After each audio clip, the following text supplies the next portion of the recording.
Ega tau Lesoni hono noen, I he Iuniti hono, tau Iuniti hono whā, ko tau wako ki he Hisitolia, o he Pule'anga, o he Otua.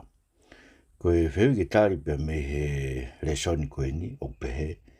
O tuunga I he hā, ai mawhola e Pule'anga e Otua, me Jerusalema ke ngataanga mamani. Tuunga I he hā. E o ka hanga hi uhinga, na mawhola ai o ngongo e Pule'anga ai Otua.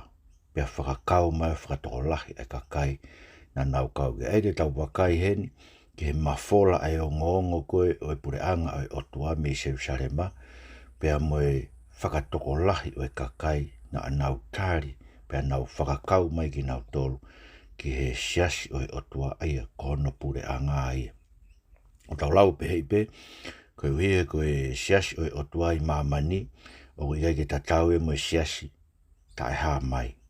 Siasi whakalangi, ai siasi kukau ke kai tui pitai ke iko si sukrasi, siasi akulau ke he pelu vai tahaua, vesi wawa ke he wawha, ko siasi o ngahi ulaki foha, ngahi ulaki o he whini tohio nau hingoa, I he tohio I maui I he langi. Siasi koe mamani, ko siasi whamamani pe ia, ka koe tausio koe ni ke kakai ko tāno ke alu ke toi ngāwe, o mahino ke te tautuka kakai na whakakau mai na nau tui pitai ke eiko si sukrasi, pe koe ia luke, ka tau ke tohi ngāwe, koe siasi koe ni tatau I moe Pule'anga o e Otua. Sai koe hanga hei uhinga, na mawhola e Pule'anga e Otua. Koe uluaki, koe malangai koe o sisu e he kakai whonu lau maari e ia. O manat ko pita ia he aho Pentekosi, na he whonu lau maari e ia. Pena nau pehe e kakai koe na I Jerusalem mai ako ia na e kona pita moe ka apostolo kana I kai. Tua ka pita whamatala, koe ringi mai ni lau maari e maununi ke whamahino, ko hake aki e Jesu Christ koe na maukalu se whai o pekia. Ko toi tu uia pe ko hake aki ia ke to matau e tamai, uni a fio me ai. Ko ia e pure fu universi, pe kune hoko koe kalaisi moe e ki whakatau os. Pe nau whanongo ke o ngongo koe, ne maranga e pita a Jesu Christ, koe mea ni hoko koe I hono whakawhonu ki tau tola ke lau maari ma oni, e kai te tau malanga ki tau toluia aki a lau maari ma oni, ke tau malanga a lau maari ma oni, tau malanga aki a lau maari ma oni, kai tau malanga I tala Jesu. Whanongo koe mena e hoko koe, he nau whanongo kono malanga I o Jesu Christ e pita. Pe he nau whanongo ke na hukia o nau loto, pe nau pehe ke pita ma ka apostolo ko toa pe kainga, koe haa mau tolu e whai, pe pehe pita ke teki nau tolu, mo whei mo whakatomala, te takta baptaiso he wafa si Jesu koe misa ia, ke whamare more mo ngahi anghala, pe te mo mao mea ofa ko lau mare mauna ni, he kuma mo tolu e tala ofa, pe mo whanau fok, mo ki nau tolu ma mao iyo, ki nau tolu ko tope, he uiang e eiko tau Otua. Pe lahi fok mo ne ngahi rea keke, na nau whamamafa aki mo ne tautou e nginak, ki nau tohene pehe, mo tuki mo tolu ke whama ui me whainganga kehe koe ni pena nau kāri ene rea o nau baptaiso, pena whakaurui mai aho pe ko ia, e ngahi lau maari e whiunga nei mo e toko tolu afe. O toko tolu afe na e ului, ko I kono malanga I o eiko si sukraisi I hono whakawhonu o pita, e lau maari maari. Ke ahoni, tongi tau kore ke ringi mai mau pe lau maari maari oni o eiki ke te tau tolu ke tau tuu mo e fuiwi ko ia. Malanga ia ke eiko si sukraisi, ko hike whai hono whakalahi o e kakai, ke Pule'anga o e Otua. Kono ua, on hoko atu, ngai uhinga koe mawhola e Pule'anga, koe hanga peia koe e toto o ngā lotu ai waksiasi. No whataha mai, kai toto loafi koe ni, me toko te au wanoa koe na nau nofo loki o runga tari koe ke lau maare maare ni, tala mareo koe hanga ni e nau toto o ngā lotu, mo e nau tauhi e nau lotu. Ngai wahe wawe es whaua ke whawhitu. Pena nau nofo au tu mauku ke whaiako ka apostolo, me whakakau taha, me paki paki o e maa, me ngai whei ngā lotu, pena hoko hairi fia ke lotu ko toa pe. Alahi fuke ngai mea whakaafo, me ngai whakailonga na e hoko e ka apostolo, me nau tolo ko toa pe na nau tui, na nau whanofu ka taha, me nau mātua ki mea taha, pe nau whatau watu, nau ngahi tofi a, me ngā auto o tā, mo nau tufa e paanga na e mau ai ki ka kai ke heke. O whakatatau ke nau masiwa. Paka aho toa pe, anau whakautu mauku o loto taha, he alu ke tempare, mo nau paki paki maa I api. Pena nau kai nau idasi he fia fia, me loto hanga maarie, mo nau tuku koloria ke he Otua, pe tokanga e kina ki nau toa ka kai ko toa pe, pe whakaului e eiki ke nau whakataha e aho ko toa pe, a ki nau tolu ko kamata mo ui. Eia, whakalui he eiki ko he nau sio, aho ko toa pe whakautu mauku e nau loto taha, alu ke tempare tau he ngai hoa loto e tempare paki mā, nau kai honau ina si fia me loto hanga maari, nau tuku koloria ki Otua pe tokanga e kina ki nau tolu he kakai ko te musio, ka sio koe kakai ki tau fe ofa aki, me tau ofa ki tau Otua. Nau ngoi ofa koe Otua tafe i tau loto, e toho aki me Otua kakai ke kaumo ki tau to. Kai ngatai ko mea no hoko uhinga hono hoko koe mafola e Pule'anga, ko ngahi ako nake ka apostolo. Mo mea whako e ahoni ko ngahi ako nake ka apostolo, tauhia ma tau tolu i he tohi whakau fo o mea rei, i whakataha maha o ki kurupu ako tohi tapu mo lau, wahe e taha, ngai gospeli, ko ako nake ka apostolo, koe ngahi ako nake ka apostolo, toho aki mea ke kakai, o nau tui ke eiko si isu kalaisi eia. Ngai vai tolu wis taha ua ke taha ono, sio ke apita, na nirea ke matua isi, ose na whamo ui koe, tangata koe mamatea koe matapā masansani, lere mai kakai nau sio ke whamo ui ko hoko, rea rewa pita matua isi leri, ka hao mo whonge tangata, ka hao mo sio whama mao e te maua, o hangego ki maua ko ngauhia ke haere i ha mamawhai a maua, pe lot mo on. Ke Otua beo Abraham mo Isaac mo seko pe iyo. Tua tau ngahi kui ni whalanga langi ni sevanit ko sisu. E to kata koe na mo tukuangi be whakafisinga mo turi ke kina he ao pailato. Rotonga ko tutu uni e ia ke veteange.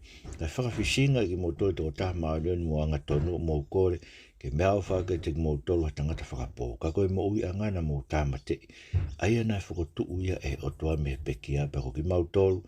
Kau whakamo oni ke, buka mehe matui ke wafa ko ia ko whakamo ui ano wafai tangatani, ai mo sio fia mo lau ilo ki ai, koe tano bea pita ia, koe hui koe whakakotoi, koe iwi toi tuu koe eiko si sukrasi, mo tui kia te ia, koe mea eo tupu ai mo ui to tako, ngau ke vai whaawe storu me whaa, tamaina nau poke ki nau atuku ke Lesoni ki a pongpongi kua e fiafi.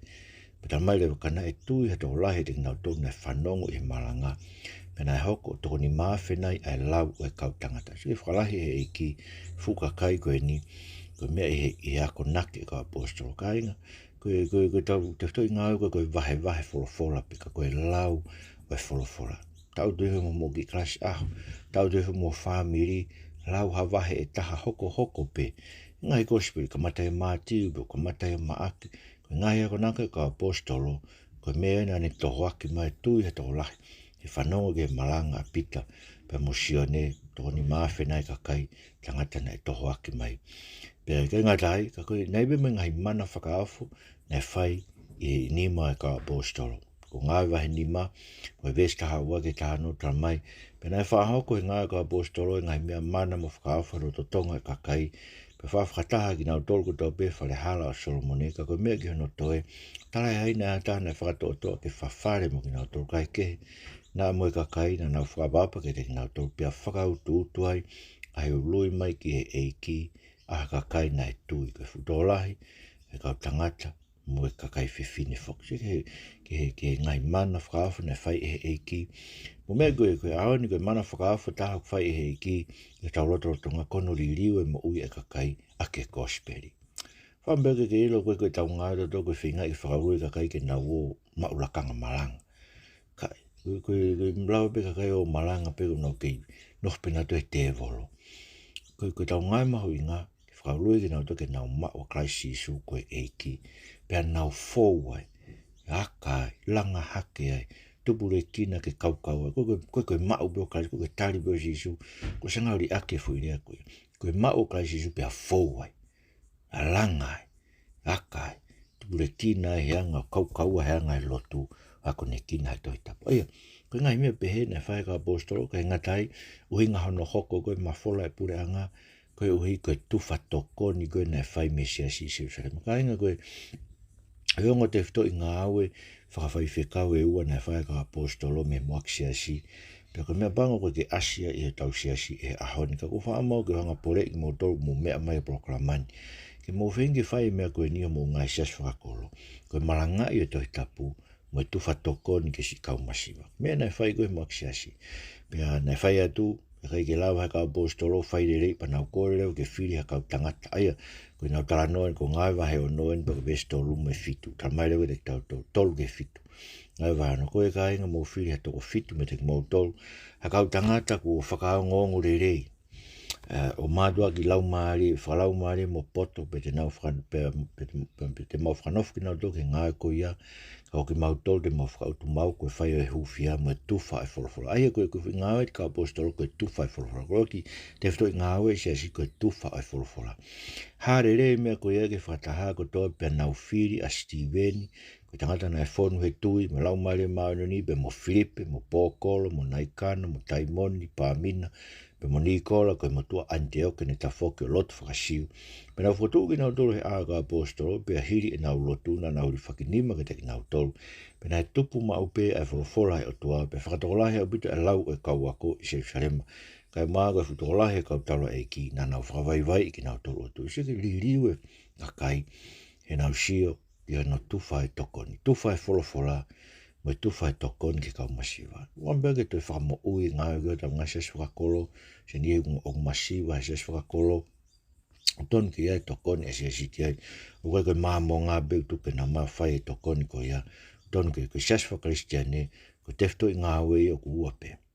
Koe tu fai wholofola, mo tu fai tokon ki kau masiwa. Kai ngatai, ka nā mono whakatanga i koe e kau lotu, kai ngā lotu, na hoko ko me ke ne whakamafola ai gospeli i me Jerusalema o aloa ki Samaria hau ke ngataanga mamani. Whanonga tala noen ia ngā wahe walu be suraki ki e wha pe ko Saula ne whakawai wahe no whakapongi. Aia ko whakapongi ko Steveni ne kaua Saula ne pōpō ke Saula. Peko ahoko ia na hoko hafu whakatanga ki siasna i Jerusalema pena mo vete ko tope ngai whetu o siutea mo Samaria koe ka apostolo pe nai ikai.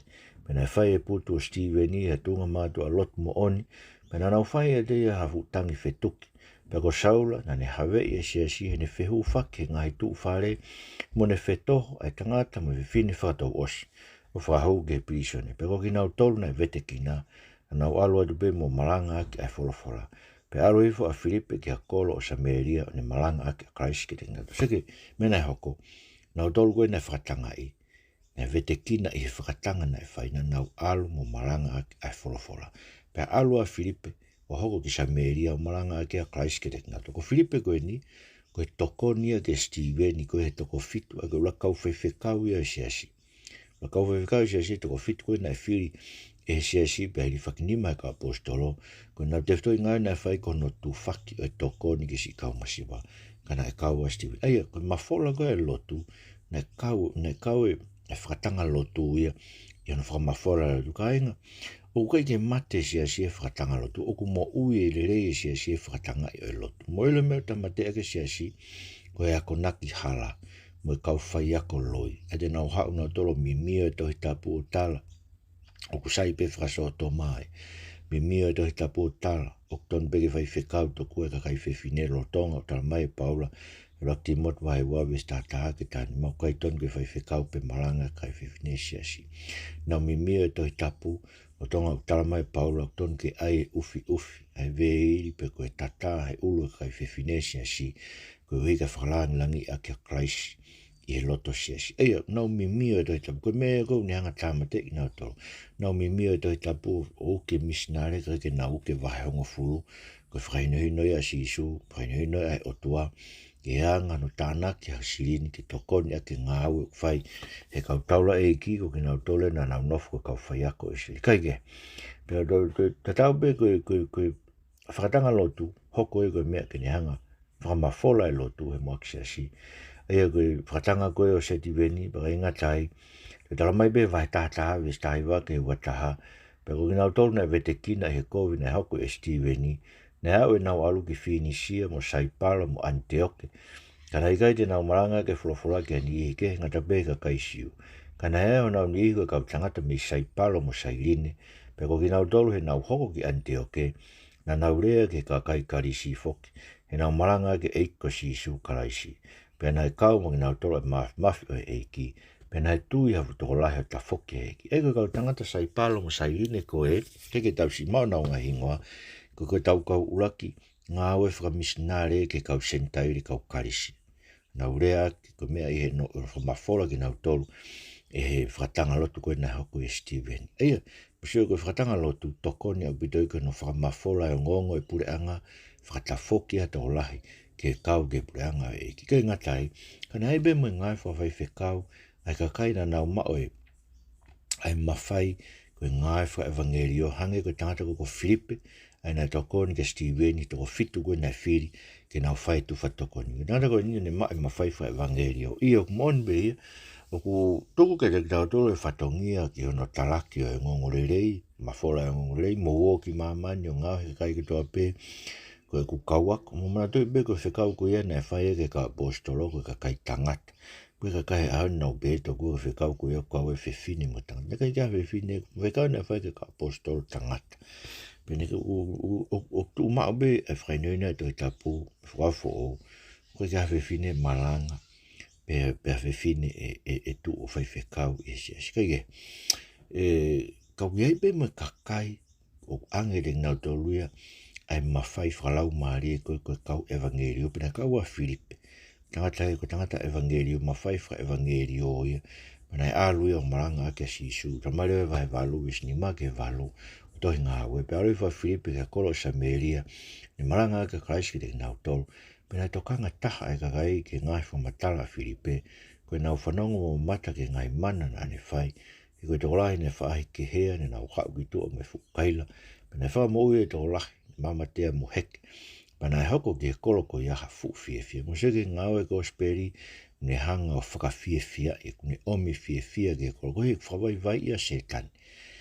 Mo seke ko setani koe une hai tau toro whamamahi. Tau toro hai tau ke ngai mea tau turi tau toro ke paanga mo ngā hau e mo ongo. Ngai fia e mama koe tau turi tau ke whapopura i tau toro whaka auha i tau toro setani. He ngai mea koe tau turi ke mama koe. Ka koe gospeli.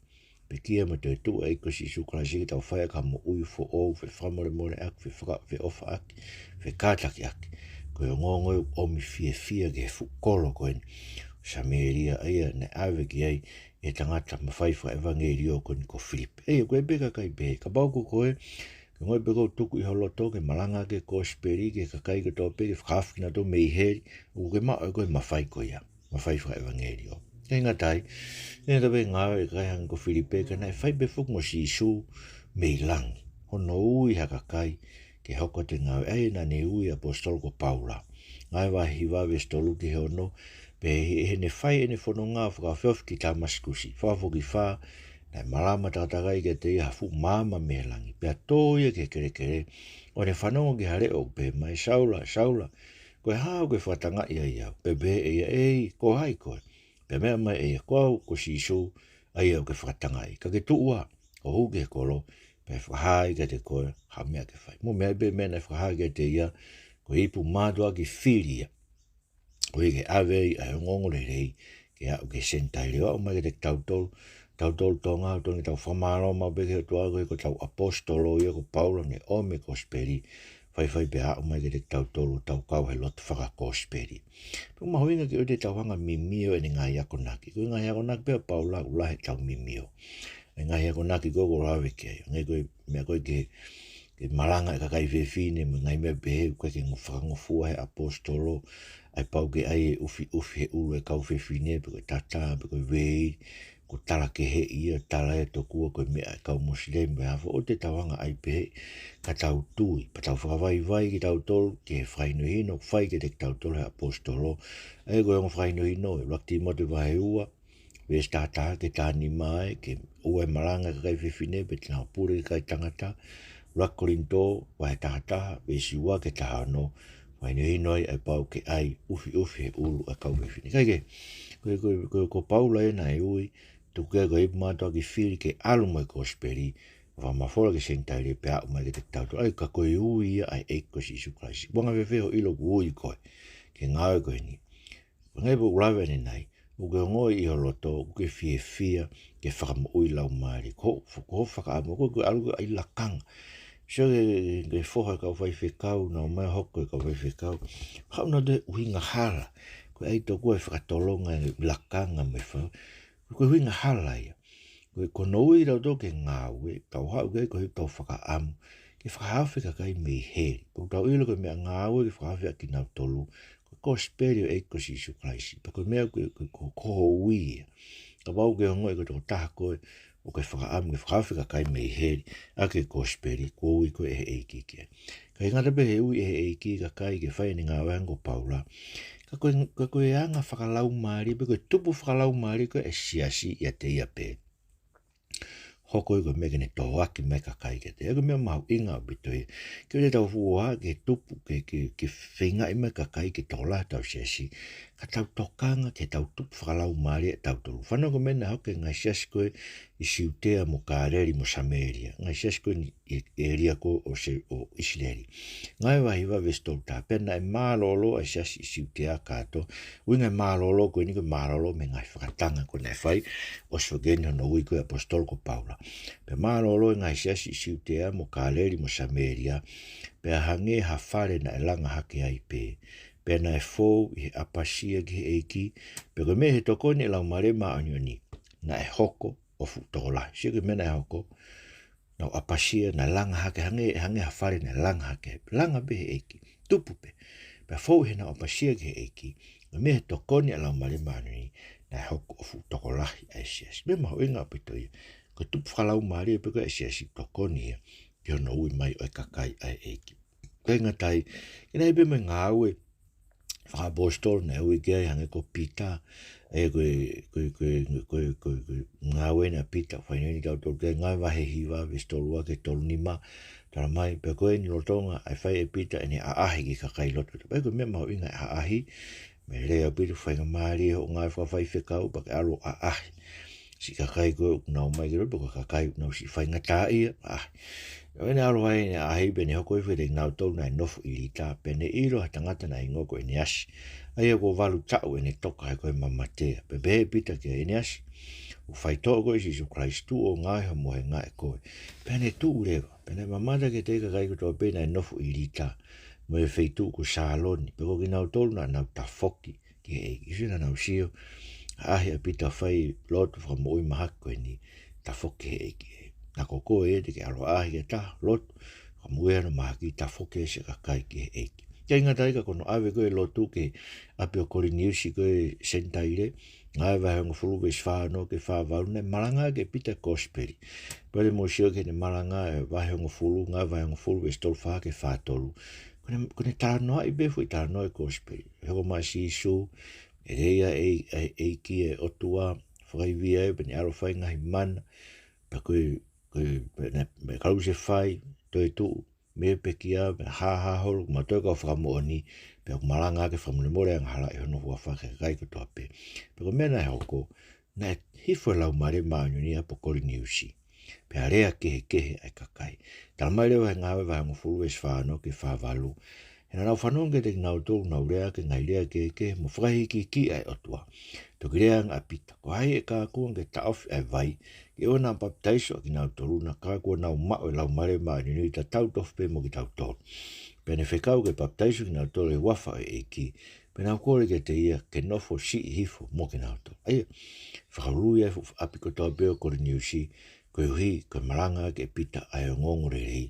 Nau tui ai ke iko si sukasi hifo lau mare maanyo ni o ni hanga o papitaiso ki nau tolu, pe papitaiso vai ai ki nau tolu, ki nau hoko e kau Kristian. Kai ngata bea hi ka koe lau mare maanyo ni bea te ia, na ni hanga o whai hono tataki o ka kai hange ko pita, ke whai ai whakamafola e o ngongo o e Pule'anga e Otua. Whanongo ngai vai hongo fulueni, tahiwa ke he wanua. O se ni mamata pita ke fu visione koe fu la ila tu e fu meilang me fanga monu manu tanga pita ke kai. Ka koe fanga monu manu to lahi ai monu manu e uri e lau hasi. Tu o tolo tu koe fo pe fola si su kia pita pe koe mea koe fanga maa o te ke lau e koe uri. Ai e kono teu ia pita ke alu ke sentaire. Pe hoko marewa ta marewa vestahi wa ke wanua ngai vai ngu belo lotonga ai whaka kau a pita ke no winga e visione. Me whalafola lau maare ke te ko eni, o kukumi ko e hatunga tangata. Eni o ngoia, a ke tūpeo aluhifo, o mo ki nau tolu, o e momo i tāra, he koe whekau ki nau tolu e au. Aia, lau maare maare niu ne hanga ui a pita ke tuu o alu, me kau tangata. Aia, o pehe mo ngāwe lau maare niu ne hanga ue ki tau tolu. Ke tau ongo ai mahu inga, o e ave o e kōsperi ke whamo ui haka kai. Sio ke mea ko iloi ko ui ko lau mare ni ke mahu inga ia ko speri ke maranga ko ke famo ui ka kai mea tau bena hok ko inga no hoko ia anga lau mare ni ui a Paula mo pane pasa ke ngawe Seminary ke kau sentai ai ko ngawe vai tatahain vesi wanima ke wano pea ni alume ko pane pasa ia ni alume i ta susi ke kumi a saula pe hene ilo ia na ne omi ki Antioch pe koia na to no whakataha e sia tau katoa o na ako ne kina haka kai tō lahi pe hoko ai foki na fuafua ui Antioch a kau ako koe kau Kristiani sige alo a pane pasa o ma saula me tasus na ma no fe tau e taha whai hano ako ne kina mai no beko ingana tō lahi pe a ui rewa ki nau tōru ai koe kau Kristiani koe kau mui o Christ pe talamare ngai vai taha tolu be siwa me tolu pe alolo tonga whai nau loti e ki manau au kai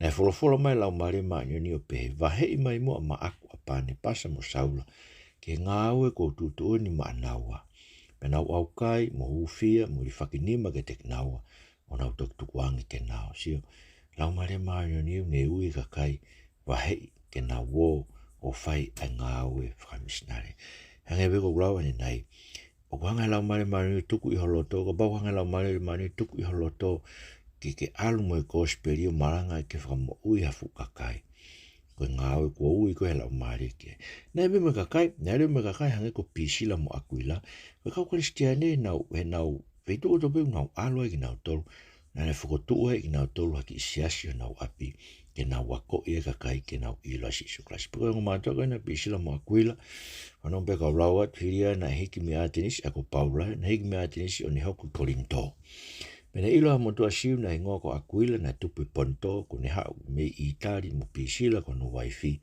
ko higo tutuni e kaloti ko empola loma ia o e ahako ia ai tutuni e kaloti ke hiki a siu ko tope me loma pena e uhi ke teki nau hai ko mea he nau whaiva taha ko e na ne nofu ke teki nau o ngā au he kona whaiva ko tufunga te niti pena ne whai ne tala noa lotu i he whare lotu i sabati ko toa pe ne whakatoi i hakau siu mo kau kalisi me mau inga bitoe ne whai ne tala noa lotu whai lotu sabati ko toa ne whakatoi i hakau siu mo kau kalisi ko tala noa ni ko mene na hoko e nau nofu i Korinto mo pisira mo akuila kaige Pata mai rewa vesi tahavalu me tahiwa o ngai vai tahavalu. Pena i kei nofo tau Paula fuafualoa, mai toki whai ne tatau ke kāinga, ai ko tatau ke kāinga lotu koe i Korinto.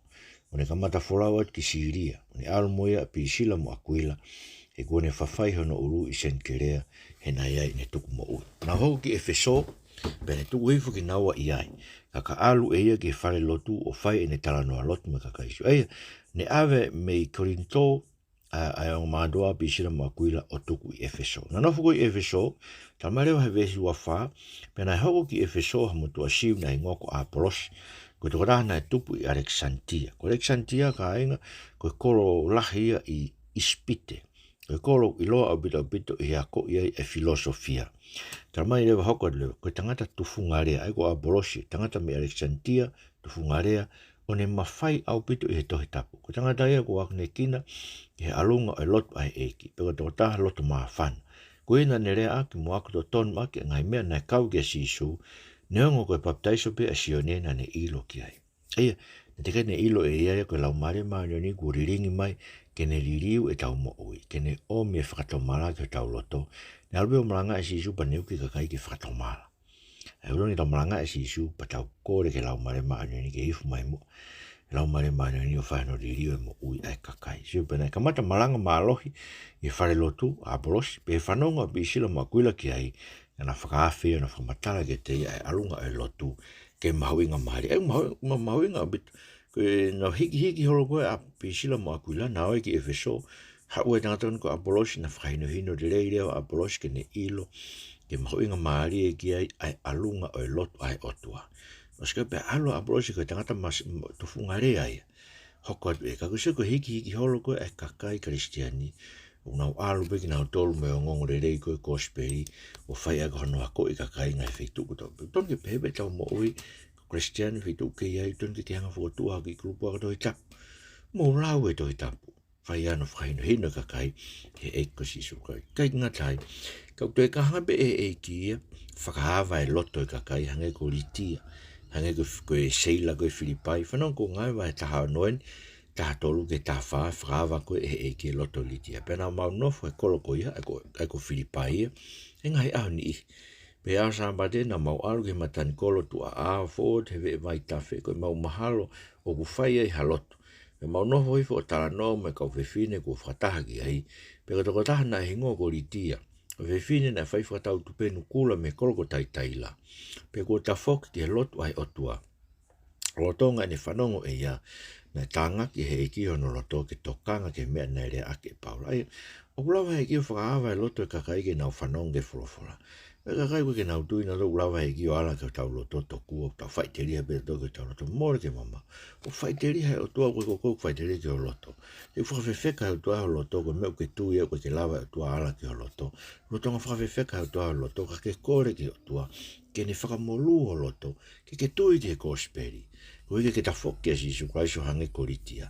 Kai ngatai, ka mereo na e hoko na matu ne whakaupi i soni ki nawa he kolo, pia tu apo e po koe na hiwa himi, whai na lotu. Pia tofu mofu ike i o ngaluru o awa ngai matapa o e plisone, pia pehe e se la kua hola kau popula. Ai umahino ke te i e tāmate i e koe whetongi ake ne mo ui kau popula na nere ohi. Pia koe ne ara koe ke here tā kaila paula ke owa maudore ni mau ke i heni. Pia koe hoko lewani a tala noa, pia tala e ia ke omi, a ngahi maama o ne oho whakaloloa mai, o hinga tete atu he au paula mo sailo si, pia ne omi ki nao ki tu ane beho eiki, koe haa e kumea ke whai ke mo ui. Pāna pehe, tui wharani ke eiko si su, pe te ke mo ui, a koe mo whare, na rea ke te wholofola e eiki, pe hai me kakai ko toa hono api, pe ne awe ki nawe whai tu pō ko ia, ta tawhio na ngahi lavea, pe ne baptaiso rewa aia mo ki nau tolu ko toa pe na ia te ia, ane hoa ke whuki nawa ki hono whare, o ne te uhana mea tokoni. Pe ane ne ke neka ko i hui, kuna hoko o lotu ke Otua o whakawhamiri ka hatu. Mo seke mea nei hoko, hanga he ki o whakahawa mo e loto e tangata koe ni sela, tangata sela koe ni i Filipai. Aia, koe tu uia e sias koe Filipai, litia, hawa he eiki, pia mo e sela koe ni leo hia paula, mo no whamiri, pena e leo mo ki whewhine koe na hanga e paula ka push mea te evo. Aia, ki whamiri e ua mo whewhine ta, koe siasia i Filipai, siasia o e eiki Filipai ko nau kamata angai. Aia, prawa e eiki ai loto, o e sikakai koe nike nau tui, koe mea maho inga bidoi tau ilo, tau uko maranga ke kosperi ai Otua, uko ko tau tolu pe tau whai ai ngawe, ngawe me Otua ke ne whakahawa e loto e kakai pe, une whawhewheka e loto e kakai ke nau tae tui, ke heo ngongo le reiko tau maranga aki, o te tau wofo e tae tui e kakai, pana tae tui kakai ke Sisu Christ ko eiki a mama ni kotoa ko hai ki tau tolu.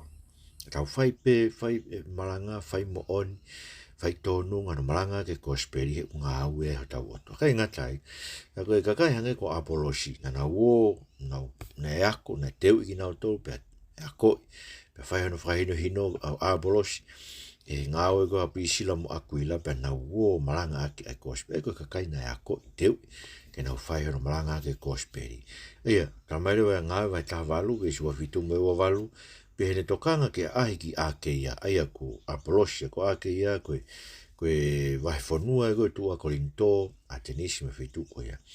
E tokanga apolosia ke ahi ki ake ia, na e tohi e kainga, ai koe tohi ne kainga me efeso, ki he kawako, o e ngina ke nau tai lire ia, pe hene hoko ki ai, ane au ngalahi ke kakai ko lotu, koe mea i kiresina ia te ia, he nane tō iwi e whai whakakikihi mo e kausiu, e au e kakai, kai o ke nau longo, ne whakamainu me toi tapu koe misaia a sisu. Msio ke mau inga, hono teu i hakakai, teu i rei, pe whakaino hino ki nau tolu, ke nau wō, koe kakai, ku nau mawhai ki herea, ta whambe hanga he Otua, o mai kakai behe he siasi, ngai tau tangata ko toa pe, ko kakai nau mawhai ki herea ake wholofola, pe au teu i rei ki nau tolu, e nau tu o maranga e wholofola, na wō, o whakasilo ngoi ai kakai ake na maranga ake ai kosperi.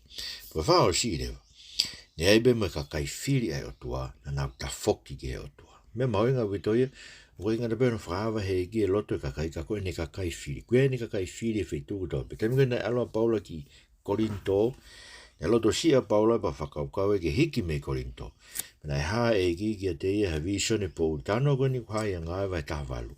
O tarangi ke nofo he koloni, he kua u kakai he.